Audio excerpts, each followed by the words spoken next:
Thanks again for coming along. So my name's Andrew Davison from Imperial College, London. So I'm also from the UK, but this time not the University of Kentucky. Though I've just moved to Imperial from Oxford, where I was working for many years. So most of this work was actually done in Oxford. So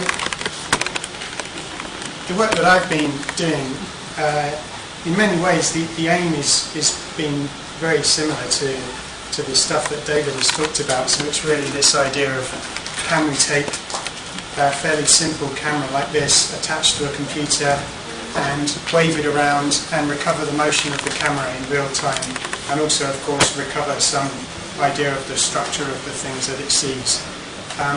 But I think you'll probably see that the approach I've taken is really quite different to what David has done. And I think these two approaches are quite complementary. I hope that by the end of this you'll understand a bit more how they relate to each other and how they potentially fit together. So I've been interested in various applications recently of why you would want to do something like this. Why is it interesting to be able to recover the position of this camera in real time? And my background is really mobile robotics, so I did my PhD on Slang, or mobile robot navigation using vision, so trying to build maps for mobile robots that were driving around buildings and so on. So that was really my main initial thought of why I'm interested in doing this kind of visual mapping. So that really motivated quite a large part of my approach here, which is that we're really interested in these kind of applications in repeatable localization. So we really want to have situations where you can move around the same room.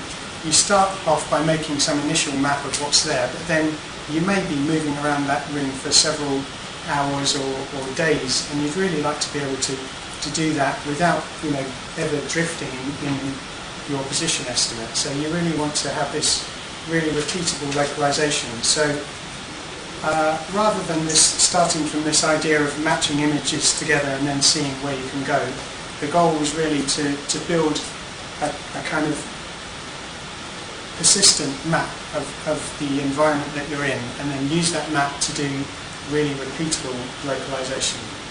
So, as I said, my initial work was in robotics, and I'm still very interested in mobile robotics, and I think at the moment we're really reaching the point where you are going to start seeing proper mobile robotic applications using this type of technology. So certainly I'm interested in maybe the more basic traditional type of mobile robot. So this is a platform that you can buy from Evolution Robotics, where you can put a laptop on there and there's a camera here, and so you can run whatever type of visual processing you want. So I think this is quite a nice prototype for what's probably going to become the domestic robots of the near future. So you can already buy domestic robots like Roomba that will go and vacuum your room, but you're probably aware that at the moment those robots on the whole don't really know where they are, so they tend to bounce around randomly and so on. Now, if you want to make a more intelligent robot that can clean perhaps in a more efficient way in stripes, for instance, then that robot really needs to know where it is. And I think more and more people are converging on the idea that vision is really a good way to do this. I mean, there are other types of sensors that you can put on a mobile robot, but for various reasons of expense and size, they're not really very practical for these type of mass production robots. So that type of straightforward robot localization, where you've got a robot driving around on the floor pretty much, probably within a fairly constrained environment like a room, I'm certainly interested in that kind of thing. But I started to realize that this technology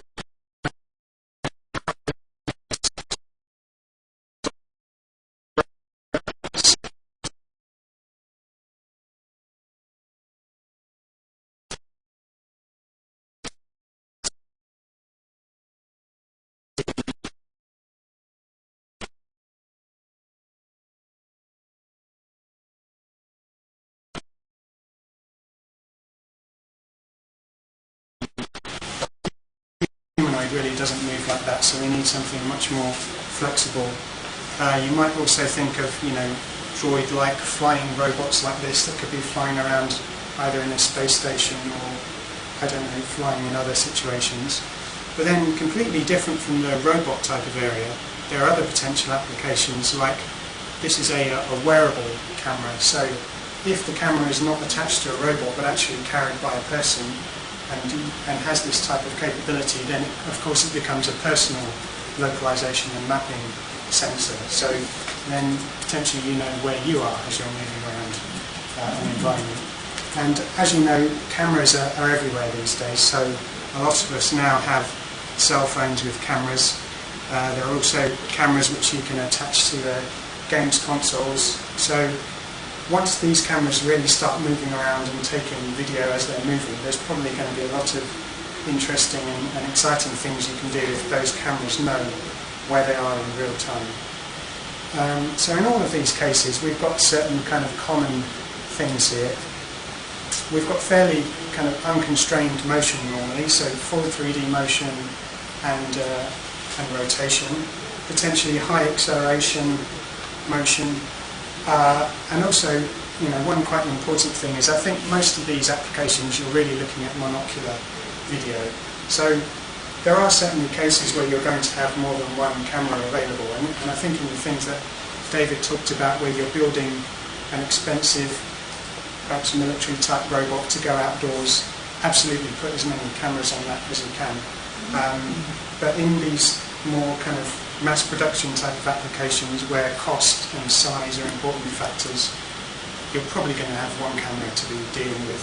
If you have two cameras, they're probably going to be so close together that you're not getting very much from the stereo anyway. So let's try and make things that work with one camera is what I really decided. So the other kind of crucial part of my approach is that I'm very much interested in real-time systems. So there's a very big difference between the type of processing you can do if you're in the offline case and you're in the real-time case. So in the offline case, so we're thinking of video here, so imagine that you've got each of these slices here is an image, and if you're able to do offline processing, what you can do is take all of the images from a certain period of time that you've taken with your video camera, take all of those in a big batch, put them into your computer, process them, and at the end recover something like this, which is the trajectory of the camera that took those images and some kind of map of the 3D locations of the features that the camera's seen. Now we don't have the luxury of doing real-time applications that I'm interested in, so this is what we have to do. We have to do this step by step or sequentially. So we've got a situation like this where at any point in time we've got an estimate of where the camera is right at the moment, and we've got some estimate of where things in the world are at the moment. Then we're going to get one new image, and we're going to have to use that to update our estimates. So get a new estimate of where the camera is, how the camera has moved, and somehow also change our map of the world potentially. So we're going to be doing this step by step. So this is the type of sequential processing that can be implemented in a real-time system. I mean, just the fact that it's sequential isn't enough to make it real-time, of course, because each of these steps you have to be able to do quick enough to fit into, one frame of your camera. But potentially a sequential system can be real-time, whereas this type of system just can't be real-time. So we're looking at sequential processing. So as I said, something I'm very interested in is achieving repeatable mapping and localization. So I'm using that in a synonymous way with saying drift-free. So we would like a system that we could run all day and we're not going to drift away from where we started. So how can we achieve that? Well, if we're able to do things offline, then there's a lot of work being done over the last 10 years in how you can do really nice camera tracking offline without drift. And what you have to do is take a long sequence and then do kind of bundle adjustment forwards and backwards through this whole sequence, playing around with the positions of all the cameras and eventually shuffling everything around into a completely consistent position. Okay, and there are commercial systems out there like the system released by the company 2D3, which was an Oxford spin-off, which does camera tracking. It's widely used in the movie industry now to get very accurate camera tracks. But that's offline, that's bundle adjustment. Now, David did mention he does bundle adjustment on very short sets of frames, and I'm not really talking about that here. This is really bundle adjustment over a whole sequence. So obviously we can't do that in real time. So the other quite different approach, which is the one I follow, has come from the mobile robotics literature. So if you go to any robotics conference now, like ICRA or IROS, there's probably like at least one whole track of people doing Slang, and that's what this is all about. So it's building a long-term map sequentially, and the way that we do that is, if you want to make this map consistent, you have to think very carefully about what uncertainty is in the map at all periods of time, how you propagate that uncertainty through time, and then how you can remove uncertainty by doing things like coming around and closing loops. So if you really want to make this consistent sort of map sequentially, you have to be aware that in every part of that map there's uncertainty. There's uncertainty in where you think the robot is, or the camera. There's uncertainty in where you think the scene features are. And you have to understand quite a lot about that uncertainty so that you can, join it all together. You get some new information which perhaps matches one part of the map with another, and this uncertainty representation tells you how to pull everything together. Now, if you know about Slang, you'll know that there's been a huge amount of work done recently, but the most successful Slang systems haven't been using vision, and they certainly haven't been considering these very general cases of cameras flying around in 3D, 30 Hz processing and everything like that. They've mostly considered simplified systems, usually with robots driving around on the ground plane, usually with sensors like laser rangefinders, which immediately give you both depth and bearing. So we're going to use the methodology of Slang here, but our problem is somewhat harder than those normally considered because of these extra kind of practical things that we've done to make it more difficult, but potentially more useful, I think. So let's look a bit generally at this whole idea of Slang. So I would state the Slang problem in quite a general way here. So you've got a body which you can think of as a robot or just a single camera, but it's something that has a sensor that's able to make quantitative measurements of the outside world. So the thing that this sensor is able to measure is basically something about the relative position of some feature in the world and itself. So a laser sensor gives you the range and bearing to that feature, whereas a camera just gives you a bearing. So a camera doesn't measure depth, it just measures angles basically. So you've got this body and it's moving through a previously unknown static environment. So it doesn't know where anything is in the world when it starts.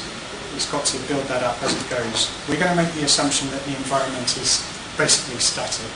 You'll see in the demonstration I'll show later that we certainly can cope with some things moving in the scene, but the things that we're going to make maps of we're assuming are static. And so the goal is to both map this environment and at the same time calculate its own ego motion through that environment. And I think the thing that people have really realised with Slang is how intrinsically coupled together those two problems are. So this question of localization and the question of mapping, those aren't two problems that you can solve separately and put together at the end. You have to solve both of them at the same time because one doesn't really make sense without the other. Because the way you're going to work out how you move is by looking at how the features that you've observed are going past you. And the way that you're mapping the world is by seeing, relating your measurements to how far I'm moving forward and then using that to add things to your map. They're completely coupled together, these two problems.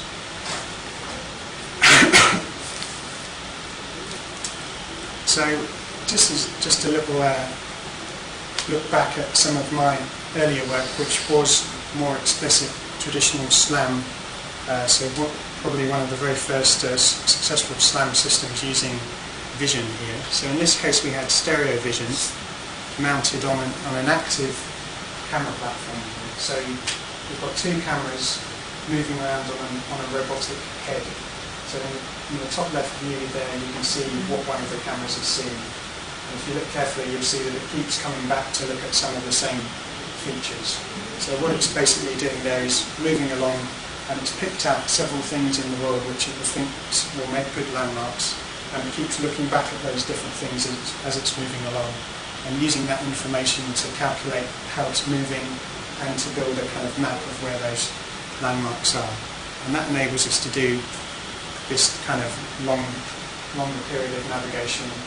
So the robot started off not knowing where any landmarks were. It identified some landmarks automatically and then moved along and kept adding new ones to make its map bigger and bigger. And putting all of that together was able to do quite long and safe periods of navigation where the navigation uncertainty, its uncertainty in its position was down, probably in 10 centimetres or something like that. So just to show you a bit more about the kind of results that come out of that. So this one on the right is actually the result associated with the video that you just saw. So what we see here is the estimated position of the robot at each step in time. And then what you can see around here is the map of landmarks that the robot has built. So there's kind of a point at the centre of each of these. But then interestingly, what you can also see around each of these points is an ellipse. And what that ellipse represents is the uncertainty in the position of that landmark. So some of these features are features that the robot has been able to make very many measurements of, probably from different positions. And you'll see that those uncertainties have shrunk down almost, they're too small to see in this diagram on some of these features. Some of the others, the uncertainty has stayed large, and those are typically features that are quite far away, or for various reasons the robot hasn't been able to make many measurements of. But this is really an intrinsic part of this map. It's not just the estimates of where you think things are, there's also you associate an uncertainty with each of those estimates. The other thing to pick out of this is that this map is really very sparse. So you may not think of that as a map of that room, and you'd be right to think so. It's just a map of where a few points are in that room. It's not like we've recovered the locations of the walls or anything like that, which you'll often see, particularly in Slang, using a laser sensor. It's pretty easy to pick out whole walls and things like that. So I've never been aiming to really build a very dense map of the world like that. I've really been aiming to construct a sparse set of landmarks that are sufficient to give accurate localization. So, that's something that we can talk more about later, perhaps how you fill in the gaps between these different landmarks. What's between those landmarks we don't know at all. But as it is, this is really a map of landmarks which is sufficient to tell us where the robot is, and that really is pretty much the approach that I still use in this single camera stuff. So a bit more generally, this is what's going on in Slang. So it's this whole question of propagating uncertainty through time, and we're doing that using probability theory. So it's basically a Bayesian approach to this problem. So it really is the obvious way to do it. If you apply probability theory to the question of localization and mapping, this is, I would say it's the only way to do it correctly.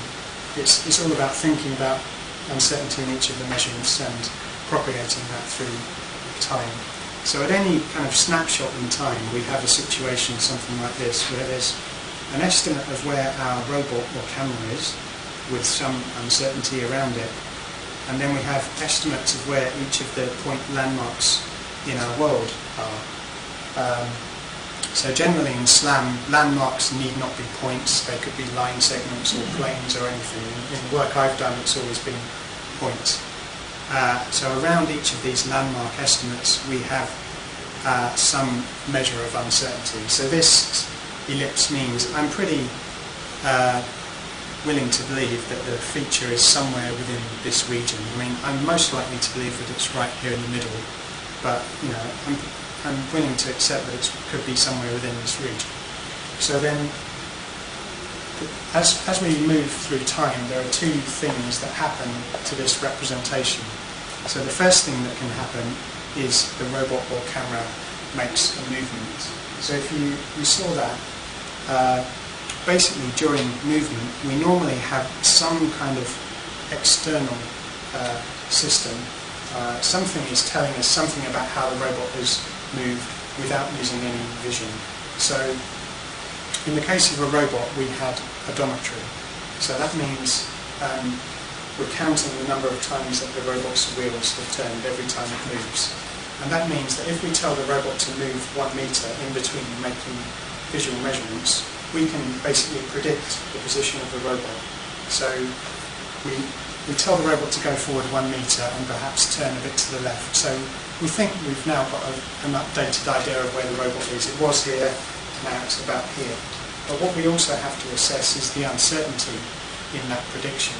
So in the odometry case, uncertainty arises because odometry systems don't work properly. So if you tell your robot to drive forward 1 metre, it may drive forward 90 centimetres or it may drive forward 110 centimetres because the wheels may slip, or there may be some small miscalibration with something, or other things could happen. You don't quite know how the wheels will behave on a particular surface that you're on.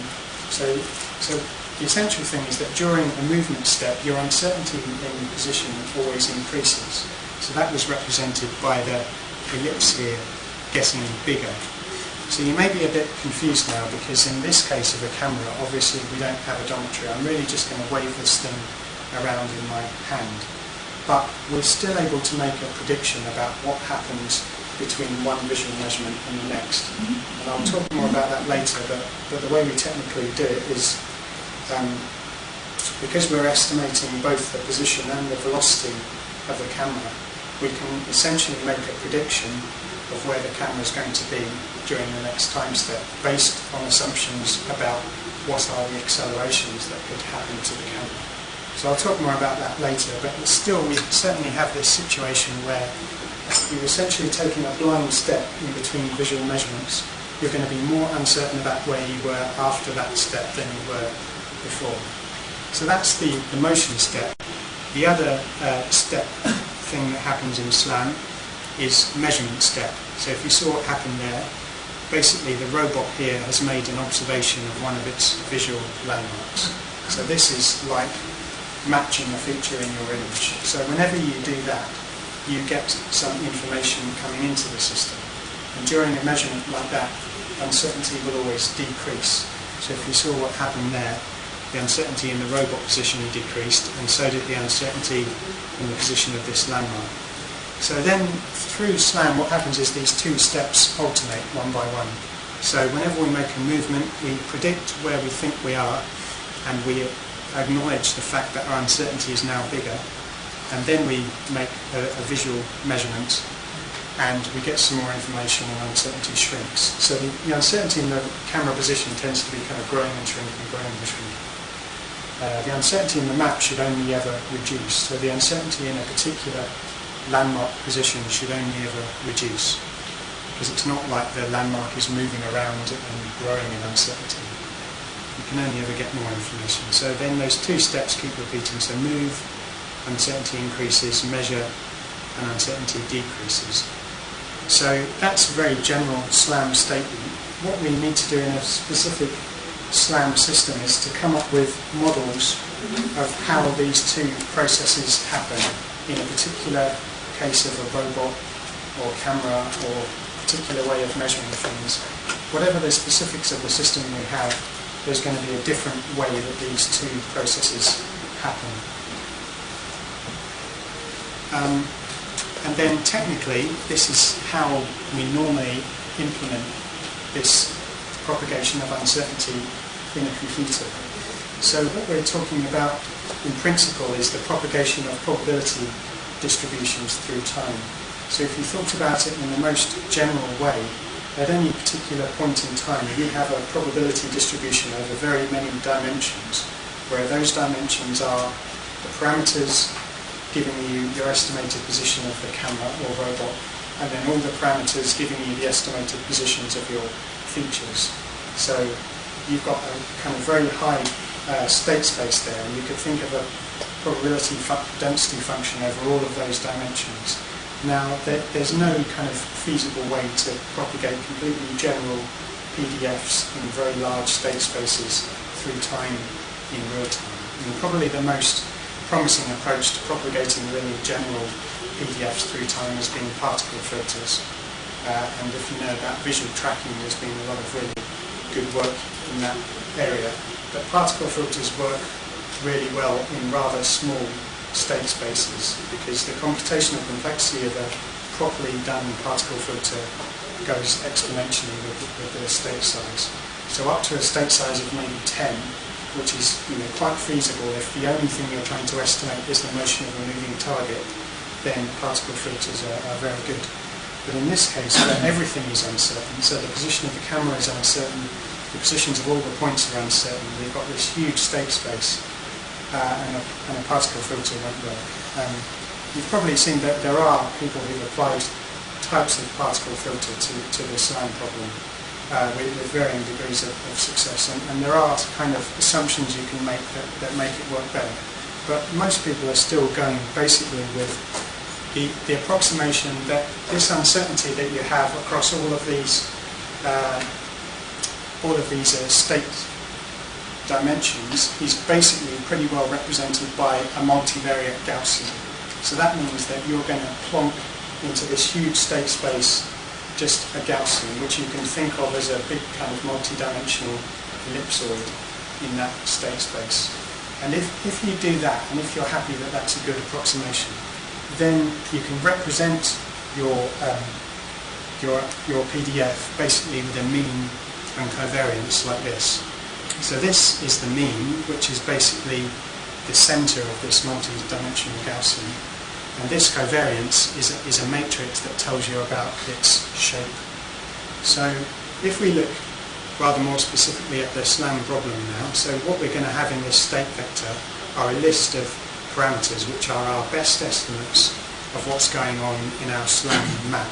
So first of all, we have xv hat here, which is the estimated position of the camera or robot, so with a certain number of parameters. So in the case of a robot driving around on the floor, that could be 3 parameters for x and y position and 1 angle of orientation. I'll show you in a minute what we do in the case of the camera moving in 3D. And then in this state vector you have a list of feature estimates. So each of these, in the case I've been talking about here, each of these is basically 3 parameters for a 3D point position of a landmark in the world. So we have this state vector and the list of all of these things, and then this is a matrix, the covariance matrix, which is a square with the same dimension as the state vector. So it's a big matrix, but up to reasonable sizes of map, this is something which we can manipulate in real time. So in fact the computational complexity goes up as n squared in Slang. So doing this type of Slang, computational complexity goes up as n squared, where n is the number of features in your map. And that's basically because the size of this matrix is going up as n squared. And at every step, if we're doing it properly, we have to update every term in that matrix. So we've got this representation, and the way we actually update that through time is now using the extended Kalman filter. So this is pretty textbook stuff now. If you've got things in this form, you can just use the standard tool. So this is the technical way of working out how much uncertainty increases during a movement and how much uncertainty decreases during the measurement. Yeah, question? About the complexity, so you have to update every element of the matrix, but I would assume that the variance and covariance of all landmarks you're not looking at is status. So what was the very last bit? The variances and covariances of all the landmarks you're not looking at the step wouldn't change.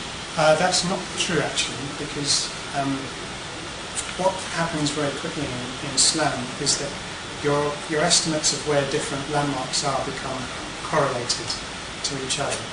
So this is something that the Slang people have looked at in a lot of detail, but what they've basically discovered is this: it's no good just keeping the diagonal covariance matrix. If you're talking about just keeping the diagonal, Yeah.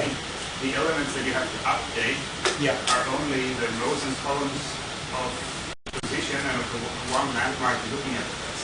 Because if I'm looking there, what should the point back there? Well, actually, I mean, strictly speaking, making a measurement of a feature there may change your estimate of where that landmark there is, because correlations come into the map. So if you, a simple way to explain it would be, so imagine I've been navigating for a while and the robot has reached a certain position here. It's got a certain uncertainty in its position. Now what it does is it finds two new landmarks to initialize into its map. So imagine it sees this landmark here and this landmark here. The robot has pretty big uncertainty in its own position, and then in each of these measurements of the relative position of each of those landmarks, there's a bit of extra uncertainty. So its uncertainty about where this landmark is in the world is its current uncertainty in its own position plus a bit more. And the uncertainty on where this one is in the world is its own uncertainty plus a little bit more. So each of these landmarks individually has this pretty big uncertainty in its position. But the important thing to note is that those two uncertainties are very much correlated together, because they're correlated through the fact that they were measured from the same position of the robot. So imagine now that the robot drove around a bit more and came back to this place again. But at this time, it had done that by, it had reached this position and maybe it had just very recently measured some very good landmarks. So at this time it came around and had a very accurate estimate of its own position. Then imagine it remeasured just one of these landmarks again. Immediately making that measurement would reduce the uncertainty in the position of this landmark down to something very small. But also, if you're propagating all of the correlations properly, it can immediately reduce the uncertainty in this landmark to something very small as well. So measuring this landmark also tells you something about where this landmark is. So that was a kind of specific example. But generally, there's going to be some kind of weak coupling between all of the landmarks in your map. So that's why you need the whole covariance matrix. Now, of course, some of those couplings may be weak, and one of the main ways that people have tried to speed up Slang is by effectively neglecting some of the correlations because they're so small that you can probably neglect them. So there's a lot of work in that area. A quick follow-on question. You make those initial estimates of the two 3D points. How do you determine the cross-correlation between the two? Is it sort of a heuristic? No, it's completely properly determined, because when you initialize a new feature into the map, you put something into the covariance matrix for the kind of uncertainty of that feature, but then you also put things into the covariance matrix which are its correlation with the robot position and with other features in the map. So the main thing is that both of these two features will be highly correlated to robot position, and that, yeah, there's a well-known way to do that. It works good. Okay, I better get on.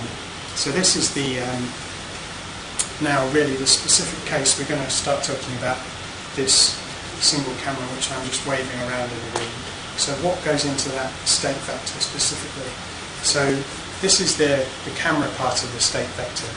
So the first thing is that, of course, now this thing is moving completely in 3D. So we're not just going to be able to have three parameters for position and orientation. We're going to have three parameters here for the 3D position of the camera. And then we're going to have to represent its 3D rotation. There are various different ways of representing 3D rotation, but I'm quite attached to quaternions. So this is a quaternion representing the orientation of the camera relative to a world coordinate system. So that's actually 4 parameters, which is non-minimal. You can do it with a minimum of 3, but I'm quite happy to put the 4 in there, and I haven't experienced too many problems with that, as long as you kind of normalise your quaternion occasionally and make sure it's okay. So that's 3D position and orientation. What we also put into this state vector is an estimate of the velocity of the camera and an estimate of the angular velocity of the camera. So these are each 3 vectors. So 3D velocity and 3D angular velocity, which is like a kind of screw.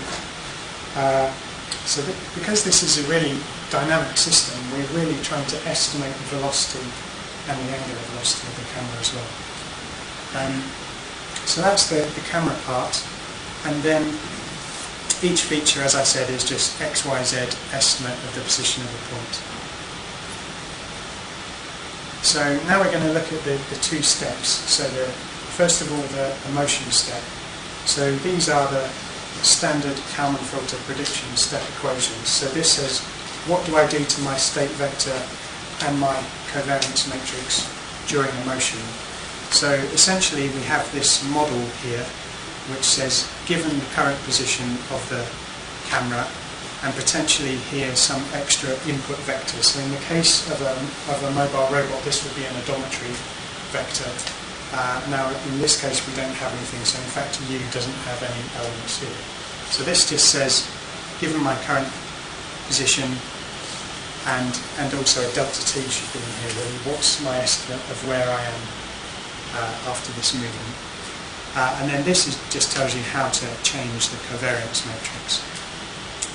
So in fact during a motion the only parts of the covariance matrix that change are the top left part for the robot's own individual uncertainty, and the left column in the top row. We don't actually change the rest of it during that time.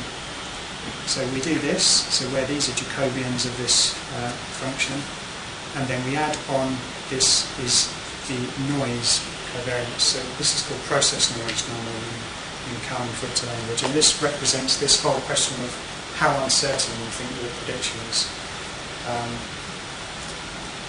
So now specifically in the case of this camera, this is the model that we use. So we don't have odometry, we want to make a kind of fairly general assumption about where we think, about how this camera can move.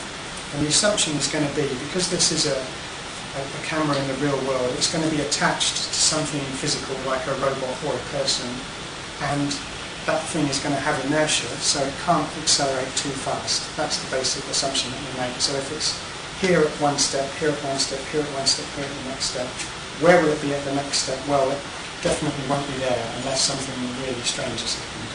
It won't be there, but it could easily be there, or it could be there, or it could be there. Those are all things which could very feasibly happen with, a reasonable amount of acceleration. So that's what our model says, that the accelerations we expect the camera to undergo are have a certain kind of limited magnitude, and we say that there's a Gaussian distribution for that for those accelerations. So actually, what this model works out as is what's normally called in Kalman filter speak a constant velocity model. So constant velocity, constant angular velocity. But I think those terms are quite confusing. I'd rather talk about it in terms of the accelerations. So this is the kind of mathematical detail of how you do that. And of course we have to find the Jacobian of this function as well.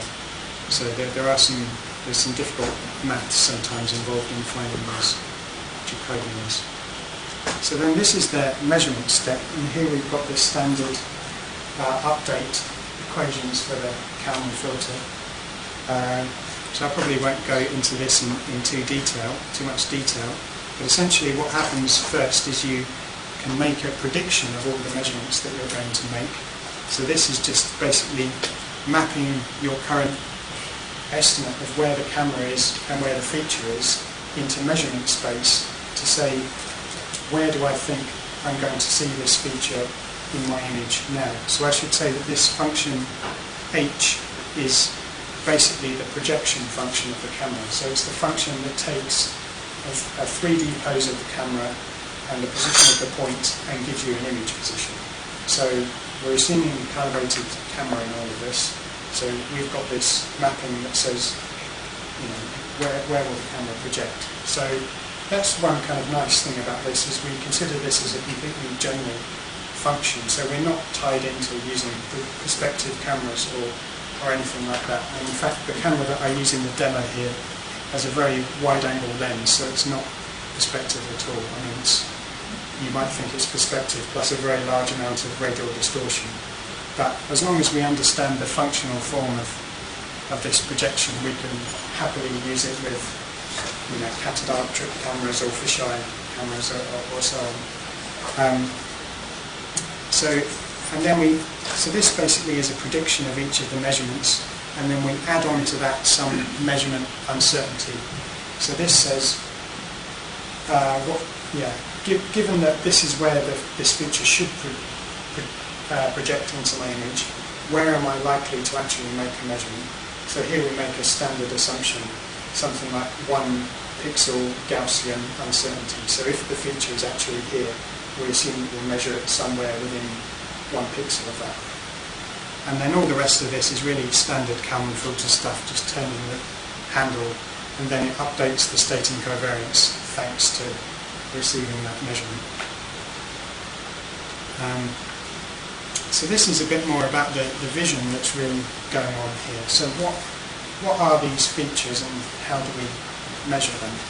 So features are things that are points in the world that we're going to measure as image positions. But slightly more technically, these features are essentially pretty similar to the corner features that David was talking about. We do a couple of things a bit differently. So the first thing is that we're not detecting features at every frame.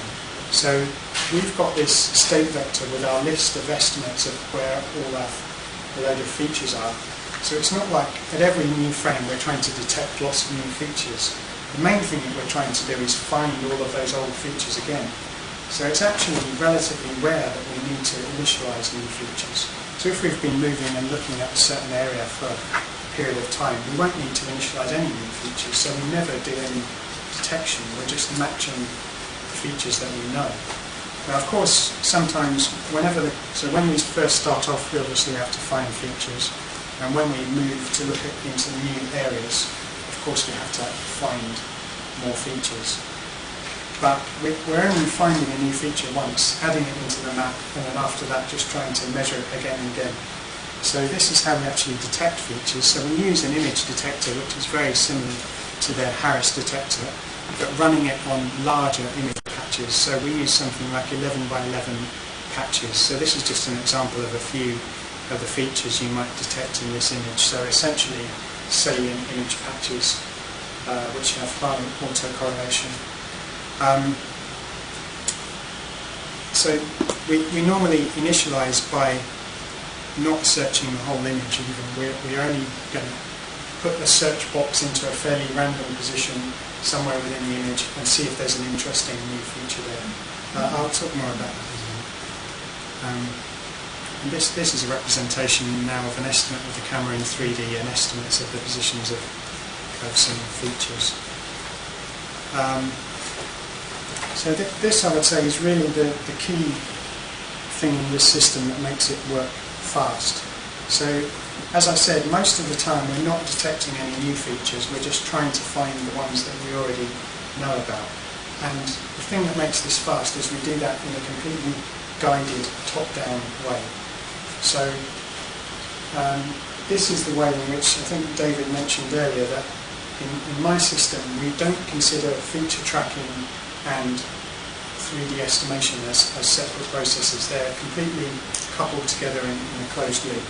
So what happens at every step is you look at where you think the camera is, your estimate of where the camera is, and then you say, okay, which of the features that I know about in my 3D map should I be able to measure from this position? So the most important thing there is which ones are going to lie within my field of view, so I'm not going to be able to see anything outside of the field of view. We also use some other kind of heuristics that say I'm probably not going to be able to see features that I'm looking at from very different viewpoints from where I initialize them, because we're using fairly simple template matching. They're not going to look the same. So we've predicted which of the features we're going to be able to see in our current image, and of course we can also predict for each of those features exactly where in the image we're going to see it, because we're always keeping a running estimate of where the camera is and where the features are.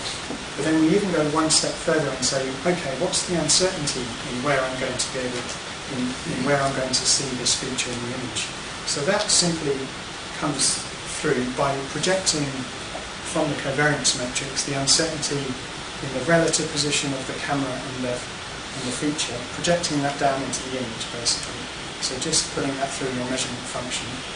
And what you get for each of these features is this elliptical region.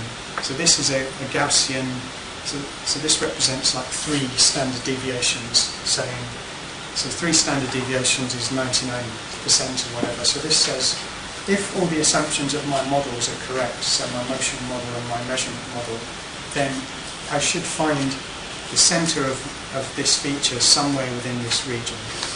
So therefore, the way we actually search for these features is only within these confidence regions. So essentially we're going to ignore the whole image outside of that set of ellipses. Within each of these ellipses, we're going to take the template that represents this particular feature. So I should say that when we first initialized a feature, we basically just saved the part of the image, the 11 by 11 template that represented that feature. And then we're literally going to take that template, we're going to try the center of that template at every position somewhere within this ellipse, and then just do an exhaustive search. So try, and the way we actually search for a match is just using a fairly standard correlation method. So it's actually normalized sum of squared difference. So sum of squared difference normalized with respect to overall patch intensity and contrast. But yeah, just a standard correlation matching. So I mean that's not very clever, but what's really good is that we've really focused our search down. So we're being very top-down and guided here. So something just to talk about very briefly is that so the system will work just with templates detected in the first image and then matched by searching for the same templates. Using that method, you'll be able to match features up to a certain amount of camera motion.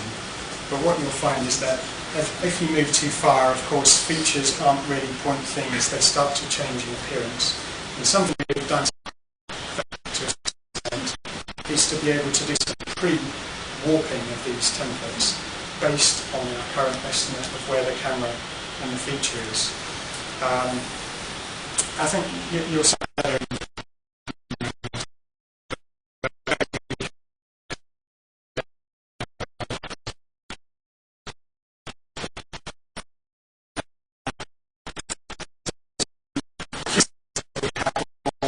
When features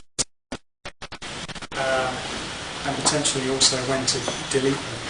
Now, of course, most of the time we're not going to delete features. We want to keep all of the features if possible.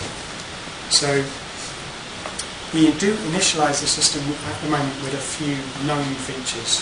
So you'll see in a minute that I do have this target here that I put down on the desk at the moment. So to get things doing, we do know the positions of some features, though that step could potentially be automated with a more standard structure from motion solve, just to give you something to start from. But we do have some known features on the scene. And then we initialize features whenever so at this step where we're going to predict the number of features visible, so we predict which features are going to be visible. If the number that we calculate are expected to be visible is less than some threshold, so I use 10, then we say, okay, we'd really like to be able to see more features from this position of the camera. Let's initialize something new. So to initialize something new, we just take this search box of some predefined size and just slap that down somewhere in the image and search for a new feature there. So for reasons of efficiency, we're not searching the whole image of road. I'm sure we could quite feasibly do that in real time very easily. But one important thing about, so I said it was random pretty much where we place this box. The one sense in which it's not random is that we make sure it doesn't overlap with any of our existing features, because there's no point putting two features in almost the same place. So we're making a sparse map. We don't want features that are really redundant and giving us pretty much the same information. We try and spread them around in the void. So we try and put this somewhere not too close to any of the existing features. And then we do our feature detection and we add this feature to the map. So this is the way that we would add a feature to the map if we were immediately able to look at this image measurement and then get a 3D position estimate. So in my earlier work, where we had stereo cameras, we could do that. So one stereo observation of a new feature is enough to give you a 3D estimate of its position by triangulation, and then you can put that into the map with some immediate point uncertainty. So this is the existing state vector. So imagine there were two features in this map and we've added one new one. So we add a new bit to the state vector and then we add new terms to the covariance matrix. So I think this is the technical answer to the question earlier about how these correlations between features come into the map. So this is the well-defined way of doing this in Slang. So these cross terms appear at this stage. So that was in the case where you could immediately get some kind of estimate. Now, the difficult thing about what I'm doing now is that we only have one camera here. So that means that the first time we observe a new feature, we don't immediately get a proper 3D estimate of its position because we don't know anything about the depth of that feature. So the camera's completely a projective sensor, so every feature along a line will project to exactly the same image location. So how do we cope with that problem? I mean, there could be various different ways of trying to do this. You could try and just track the feature over a few frames and then kind of triangulate those various frames to get an initial 3D estimate. But that gives you the problem that you've still got to do normal 2D tracking of that feature during those few frames. It might be difficult to track it during those few frames. We'd rather keep this completely top-down approach all the way through this. So what we do is represent in our Slang map exactly what we know at all stages. So the first time that we see this feature, what we know is that it lies somewhere on a semi-infinite line that starts at the centre of the camera and goes off in some direction. Now the direction we know because that comes from our estimated camera orientation and the image position that we've measured this feature. So we've got this kind of uncertain line starting here and going off to infinity, and you can think of the uncertainty in that as something like a cone, because the uncertainty in orientation leads to uncertainty in position. So what we actually do is parameterize that line in terms of its endpoint and a unit vector direction, and then we actually put that line representation into the Slang map. So we've got our normal list of features, y1, y2, y3, and then we've got this special line which doesn't have 3 parameters as the rest of them do. It actually has 6 parameters for the position of the endpoint and the unit vector direction. And then it has a block in the covariance matrix which represents the uncertainty in those parameters. So that represents our belief that the feature lies somewhere along this line.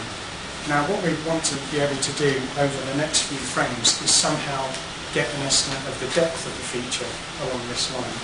And the way we're going to do that is additional to this kind of covariance information, we have a one-dimensional, you can think of it either as a particle distribution in one dimension or it's really as simple as a histogram, because we don't do anything really clever particle filter type stuff. So let's talk about a histogram. So we're going to make some small extra assumptions here. So the assumption we make is that we're in an indoor environment. So if you think about what the depths of the features are that you observe in an indoor environment, there's certainly going to be a maximum depth because you don't see anything that's infinitely far away. And we set that in our system to about 5 meters. But we also set a minimum depth, and this probably turns out to be more important. So I'm going to assume that I'm not going to move the camera really close to things and expect to keep tracking its position. So in the demo system at the moment, that's set to about ½ meter. So we've got this line in 3D space, and then along that line we've got this range of ½ meter to 5 meters. And within that range, we really don't know the depth of this feature.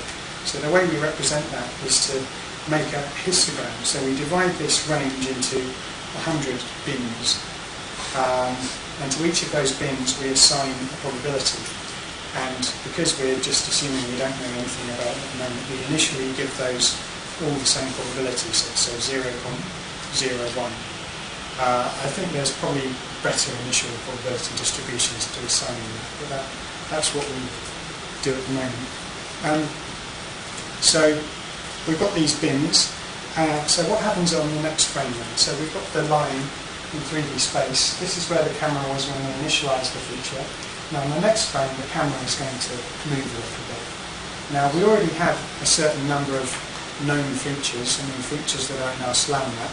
So we can make measurements of those, and we can get an updated estimate of the camera position. So we've got a reasonable estimate of how the camera has moved.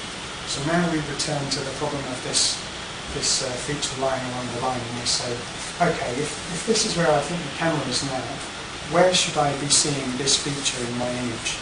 So obviously the way to do that is to take this line and to project it into the image, basically. So we get a line coming across our image. And so this is very similar to the epipolar line, well, I mean, it's exactly the same as an epipolar line as I've explained it there. So it says, where do I think I'm going to see this feature in the image?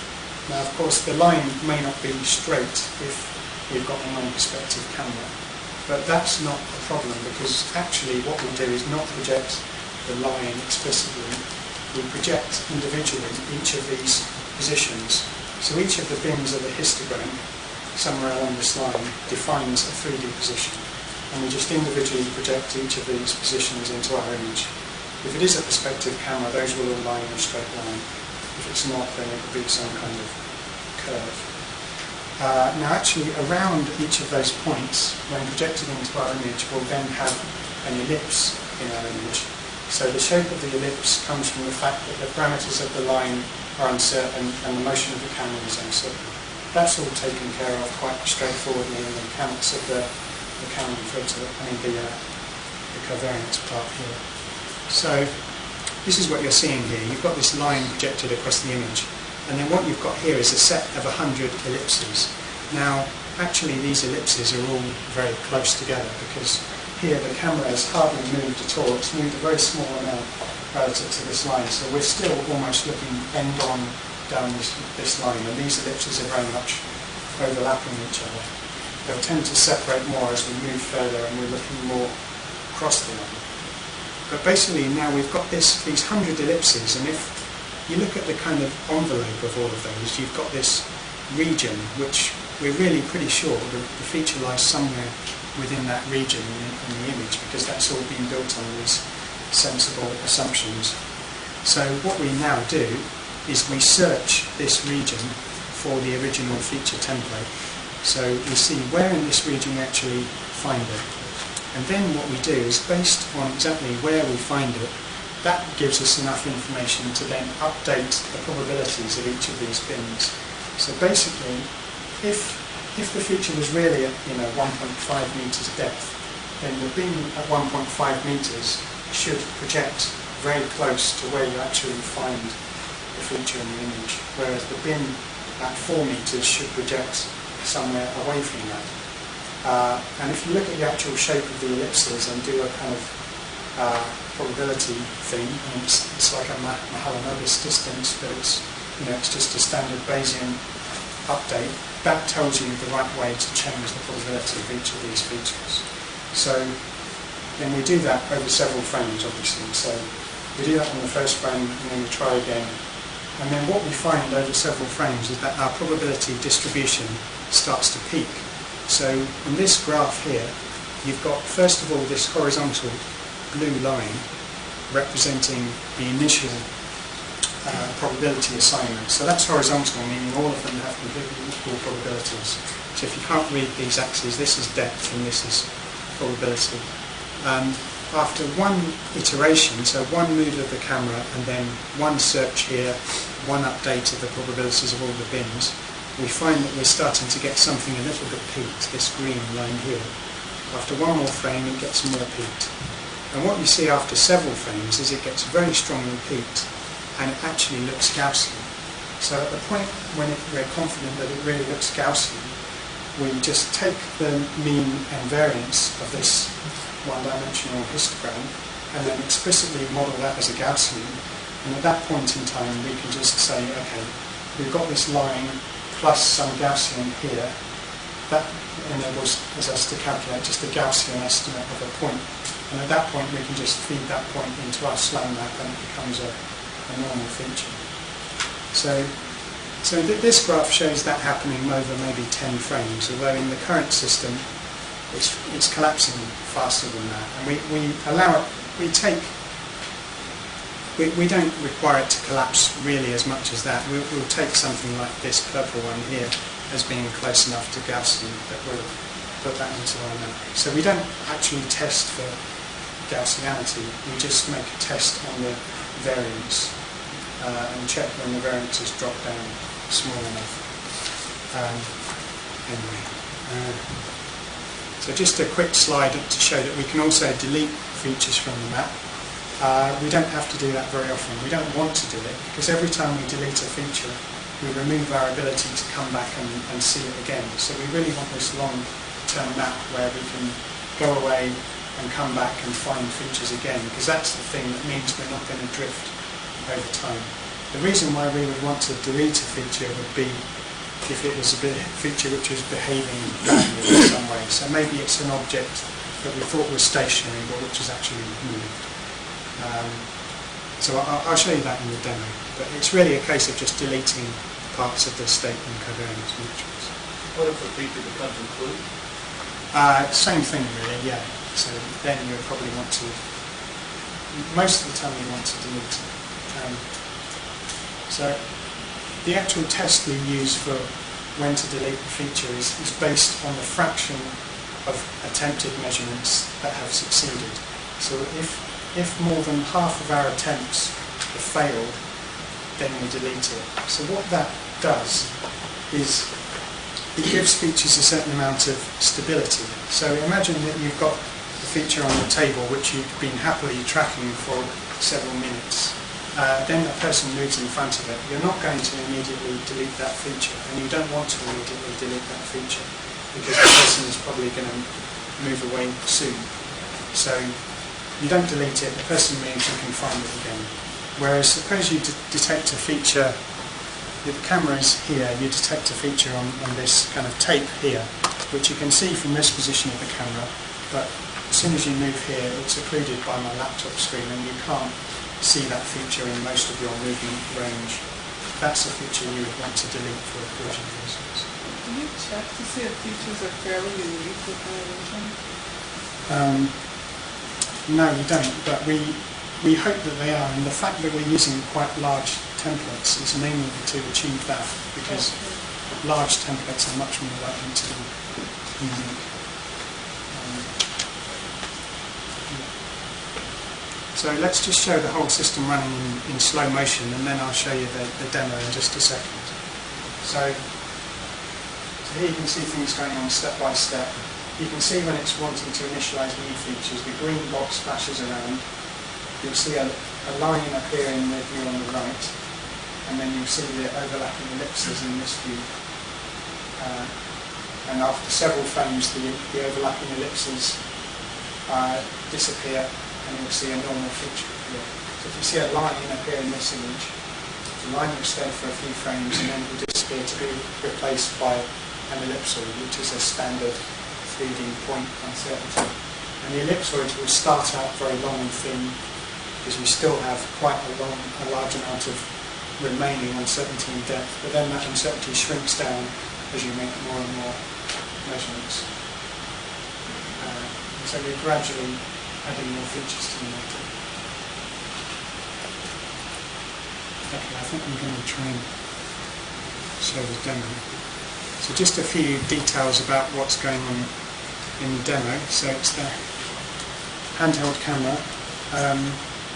We have this initialization target, which basically gives us the positions of 4 features known in advance, so the corners of this black square. It's a wide-angle lens on this camera, so something like 90-degree field of view. And in the stuff I've tried, I've really discovered that wide angle is very good for this. And in fact, any kind of slam or motion estimation is pretty important. So I'm amazed that David can get the results that he does with a narrow camera. What size lens are you using? What focal length? I think it may be 2mm or something. I'm not sure. But it's all, it's a cheap camera, $100 camera. We can do, so I'm going to show you some live augmented reality here, put some objects into the video. And another nice real advantage of having this target to start from is that we know the dimensions of the target. So we do have a metric scale in this reconstruction, so we do actually have a scale in meters. So obviously that has to come somehow from outside the vision system, because vision on its own won't give you that scale. So it could be through a known target, it could be through stereo with a known baseline, or some measurement of something, maybe an inertial sensor on the camera or something. And then we can do 30 Hz processing on this laptop. So let's see if it will work after this based.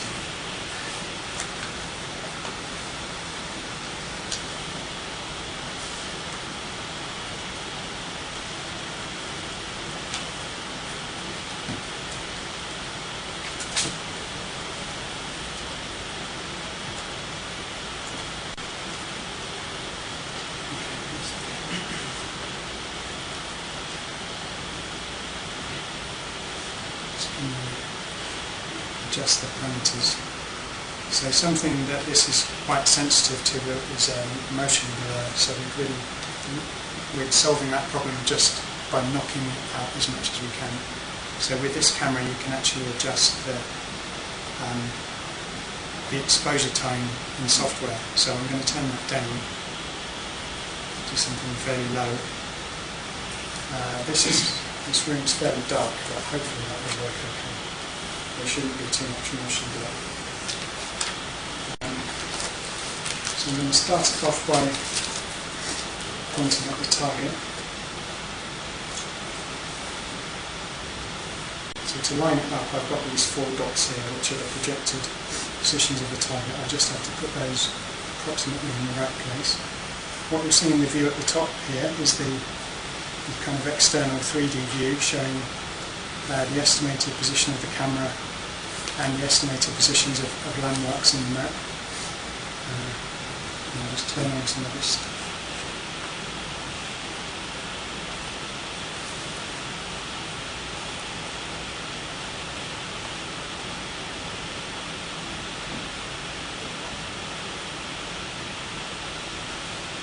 Okay, so let's start now.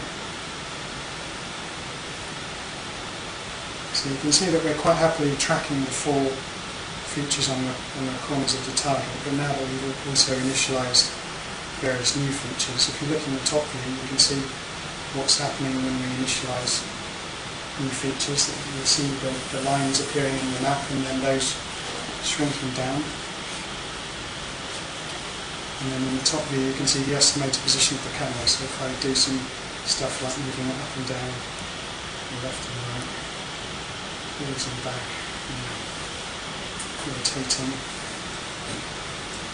When will it start getting visibly slower? I mean, it's n squared, right? Yeah. So if you start weighing all over the room, it's going to... It will, yeah.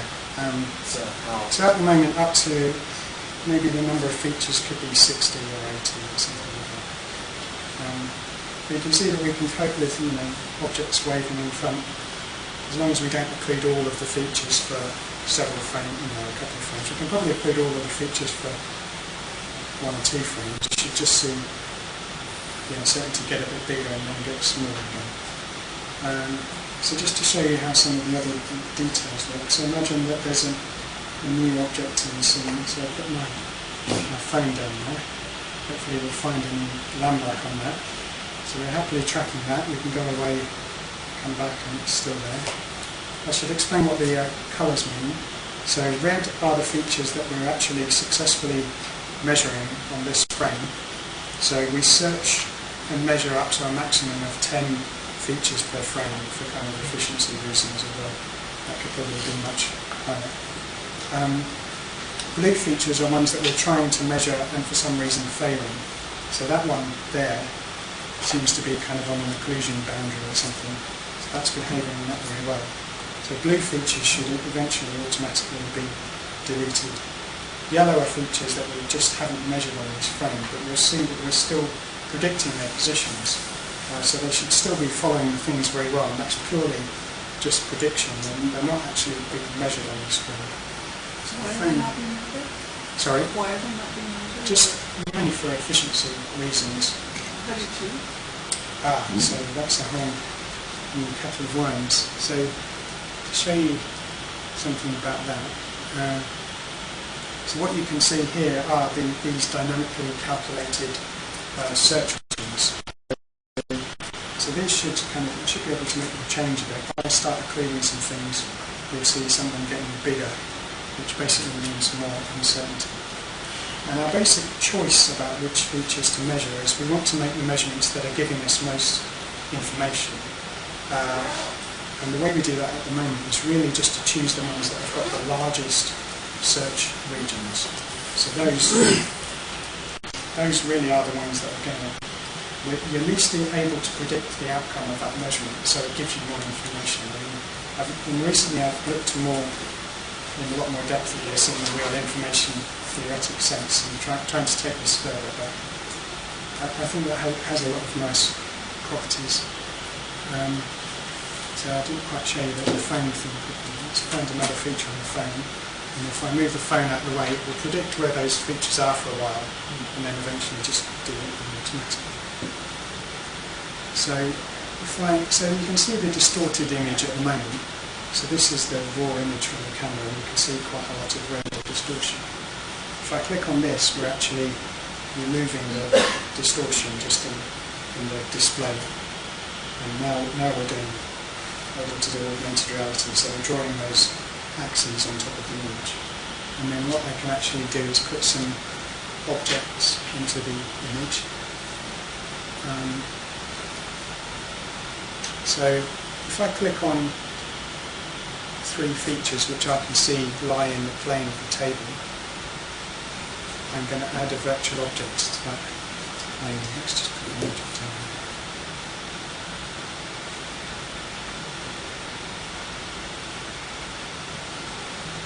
Let's just fiddle with that. So I can now slide that around the plane of the table. Hopefully it should look like it's standing on the table all the time. Turn this up now. A bit of wobble there. Okay. I'll just turn it one at a time.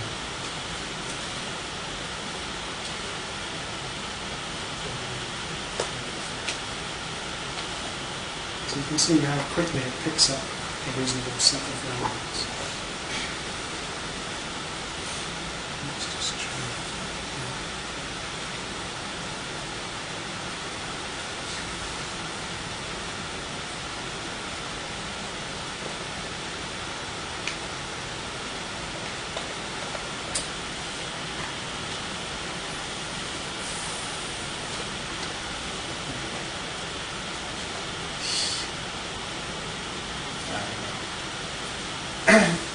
I'll leave it there, but I think it wasn't working brilliantly. But I think you could see the way the axes were really following the world for quite a while, prove that we can do this quite well. And certainly I think for real time, I mean we're not claiming that this is anything like the kind of accuracy of registration that you would need for putting into a movie or anything like that, but we can do pretty well. So let's just finish off the presentation.